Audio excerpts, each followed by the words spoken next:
Whenever you ask collectors what the first console they ever owned is, a lot of them will tell you the original Nintendo Entertainment System.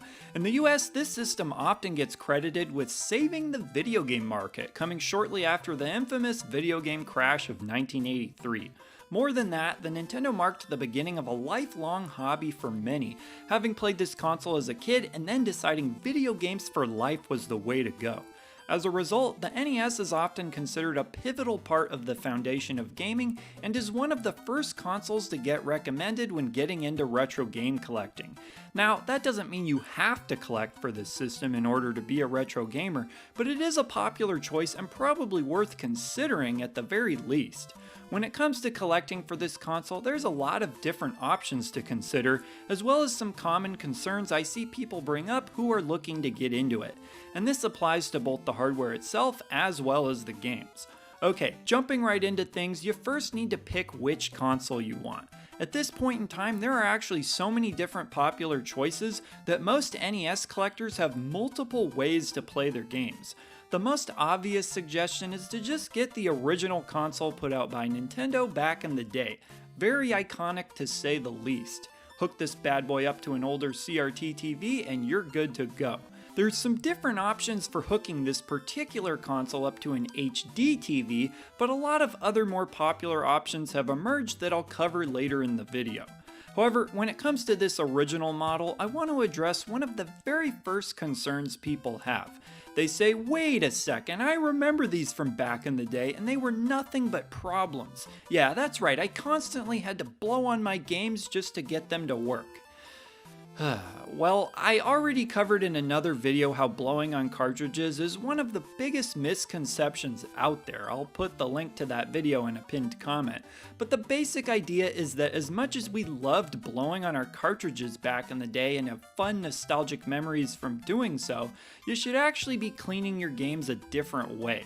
There's a handful of suggestions out there, but the method I've always recommended is with Q-tips and rubbing alcohol, with as high of a percentage of alcohol as possible to ensure quick drying. I've been using this method for years myself, and an overwhelming amount of other gamers have too. Assuming the problem is the cartridge's contacts are dirty, I'd say it's about 99% effective for getting your games clean and into working condition. However, unlike most other cartridge-based consoles, the NES has another unique problem, which is that the game console's pin connector has a design flaw. Basically, the pins on this connector get stretched apart every single time you insert a game into the console. So, in essence, you are breaking your console a little bit every time you put a game into it. Pretty awesome, right? Now, it could be said that they weren't expecting so many people to still be playing these consoles for decades to come, but this was a problem back when the NES was current, so I'd still say it's fair to call it a design flaw.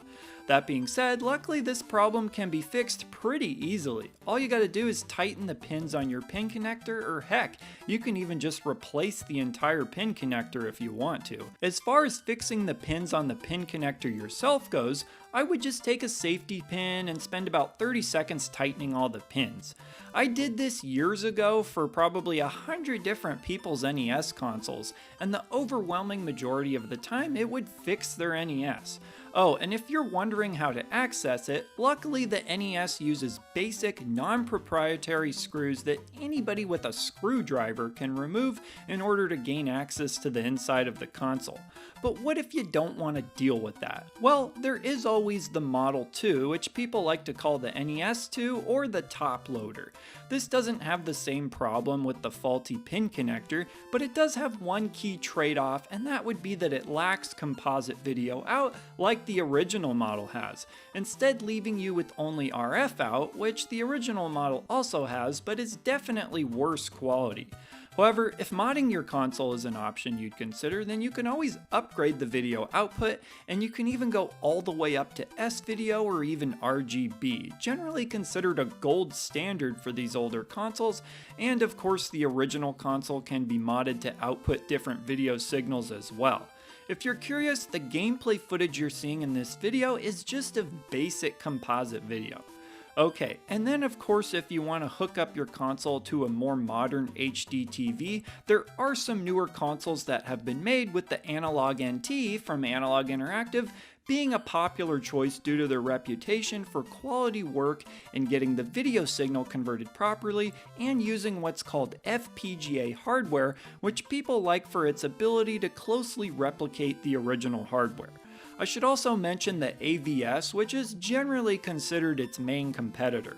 Those consoles can be pretty pricey though, and if you're looking for a cheaper, simpler option to everything I've said so far, I should probably at least mention the NES Classic Edition console, though even those can go up in price depending on the current state of the market.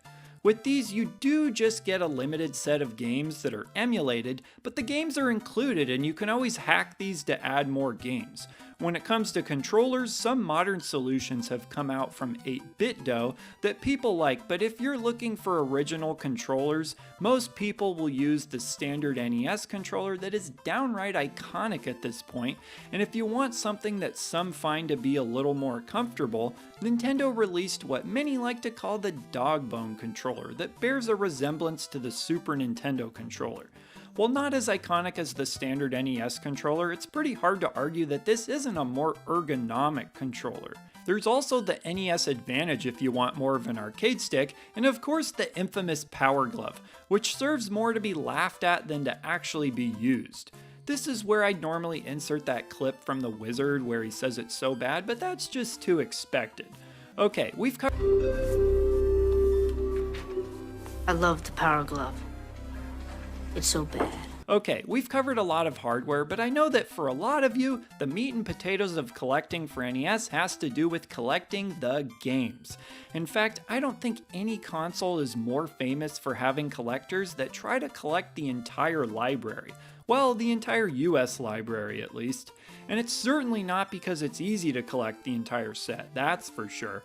Games like Stadium Events and Little Samson are infamous for being expensive and hard to obtain games. And let's not even mention the Nintendo World Championship cartridges, yikes. What's even more interesting is that because collecting an entire NES library is so coveted, more than any other console I can think of, there's a lot of bad games that are still really expensive because of how rare they are. And I'm sure there's people who enjoy some of these games, but my point is that they're grossly overpriced because of people trying to complete sets. But what if you just want to play good games, you know, like most people who play video games would? Well, luckily, a ton of the NES's top games are very affordable. A lot of the console's best games sold well back in the day, which means there's a lot of copies out there to meet the demand and keeps prices more reasonable. Kind of nice, right? The trickiest part of NES collecting really is just getting your console and setup all sorted. When it comes to the games, it's pretty smooth sailing, at least if your main concern is just playing some good games. Seriously though, when it comes to collecting retro games, I don't think you'll find more high quality games for the money you'll be required to spend than you will with the Nintendo. Pretty much any of the more highly recommended games are fairly priced. Even some of the less talked about games that are still considered good can be found for cheap, and in some cases even as low as $10 each. Maybe that still seems overpriced depending what your standards are, but trust me, when it comes to collecting physical copies of older games these days, that's a good deal. Now, what if you want the boxes though? Well, that's where things get a little trickier. Luckily, you can find copies of games that come with their box and manual. They of course cost a little more, but perhaps the biggest obstacle is finding them in good condition.